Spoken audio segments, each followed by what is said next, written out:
Public eventually turns to considering four regimes that exist in reality and tend to degrade successively into each other: timocracy, oligarchy, democracy, and tyranny. Timocracy. Socrates defines a timocracy as a government of people who love rule and honor. Socrates argues that timocracy emerges from the aristocracy due to a civil war breaking out among the ruling class and the majority.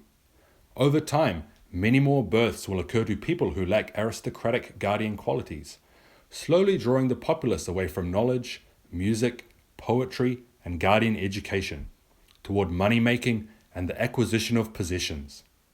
This civil war between those who value wisdom and those who value material acquisition will be in struggle until a just medium is compromised. The timocracy values war insofar as it satisfies the love of victory and honor. The timocratic man loves physical training and hunting and values his abilities in warfare. Oligarchy. Temptations create a confusion between economic status and honor, which is responsible for the emergence of oligarchy. In Book 8, Socrates suggests that wealth will not help a pilot to navigate his ship, as his concerns will be directed centrally toward increasing his wealth by whatever means, rather than seeking out wisdom or honor. The injustice of economic disparity divides the rich and the poor, thus creating an environment for criminals and beggars to emerge. The rich are constantly plotting against the poor and vice versa. The oligarchic constitution is based on property assessment and wealth qualification.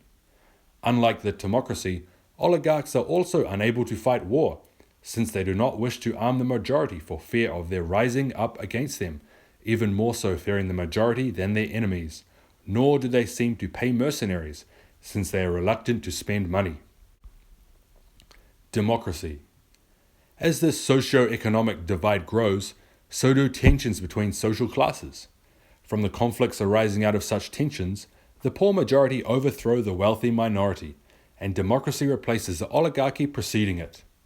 The poor overthrow the oligarchs and grant liberties and freedoms to citizens, creating a most variegated collection of peoples under a supermarket of constitutions. A visually appealing demagogue is soon lifted up to protect the interests of the lower class. However, with too much freedom, no requirements for anyone to rule, and having no interest in assessing the background of their rulers, other than honoring such people because they wish the majority well, the people become easily persuaded by such a demagogue's appeal to try and satisfy people's common, base, and unnecessary pleasures. Tyranny.